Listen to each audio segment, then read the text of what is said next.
Hi everybody, it's Maddie and welcome back to Ann Peggy Braids. So, I'm really bad at talking in front of a camera. If you guys follow me on Instagram, you would know that. And one of my friends was like, you just gotta loosen up a bit. So I'm gonna try that. I'm not sure it'll go well. I'm talking to my sister right now who's behind the camera. Hopefully that'll help. But yeah, hopefully the sound is slightly better today.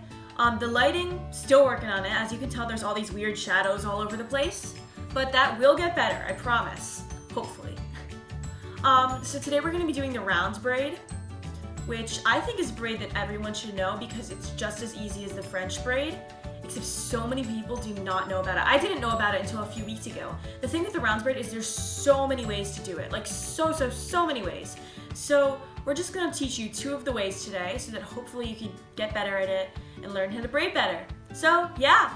So I've put Madame Honey Eliza's hair into 2 pigtails, just so you know that's my mannequin's name, if you don't know. And now I'm going to do the first way of doing a 3D round braid. So we're going to split the hair into 4 sections. And it's 4 sections, but it's actually, to me, easier than some other braids that have 3 sections or less. So, you know, it's not really the number of sections, it's more of the pattern that makes it tricky. Strand or your right strand, start wherever you want. You're going to go over 2 strands and back under 1. So you're kind of twisting it in the middle. And you're going to do the same thing on the other side. And now I'll show you how to hold the strands because I know some of you might be confused by that. And a lot of people don't like it when I get too technical about this because it just confuses them more. So you could follow this or you could do it your own way. You know, practice makes perfect. Do it your own way if you want to. So you're going to take your left strand or whatever strand is next and you're just going to hold 2 strands in each hand. So you have 2 main sections. And you're going to take your outermost strand and you're going to go over both of them like that. And then you're just going to twist it in the middle. And now you have your 2 sections again, except with different strands in them. So you're going to do the same thing. You're going to go over, and then back under. So you're twisting it, like I said. Some people like to think of it as a twist. And you're going to keep doing that. And I'm using my 2 fingers to pull it under so that I can keep this strand intact. But the main thing is over, back under.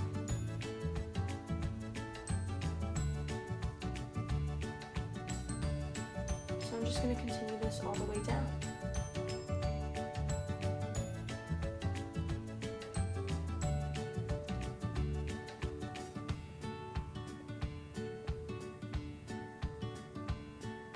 So basically it's 4 braids. As you can see, there's kind of like a normal braid here.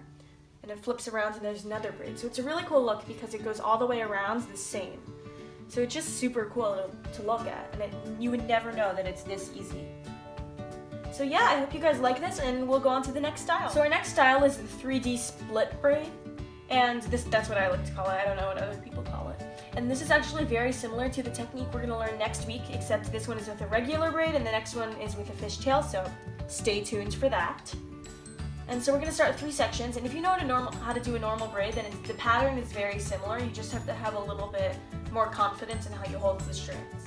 So you're going to take the first strand, you're going to weave over, and you're going to split it in 2. One of the halves goes over, one of the halves goes under. You're back at your normal 3 sections. So instead of just going over like you normally would with the braid or over or under, you're just going to split it in half and do 1 of each. So I like to split it in half and use my fingers to grab that strand. Middle strand, and that just makes it easier for me. So it's very similar to a normal braid. And this one has a slightly different look. The other one is more round, and this one is more like box shaped. But they're very similar, so whichever one is easier for you, you could get away with. And that's why I did them in the same tutorial, because, you know, to each his own.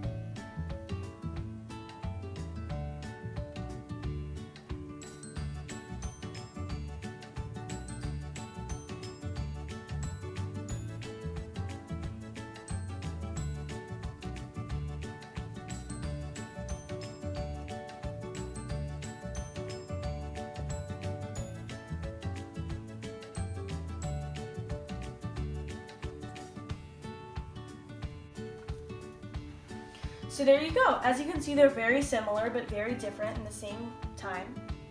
And this one is basically a box. It's really cool. And it doesn't just have the braid over and at the bottom. It also has a cool braid on the sides. And I think that that's really cool. It kind of looks like a pull-through braid if you know how to do that. And we'll do a tutorial on that at some point too. There's so many styles to do. So yeah, I hope you guys like it. This helps you. Thank you guys so much for watching, and I'll see you next Friday. Bye!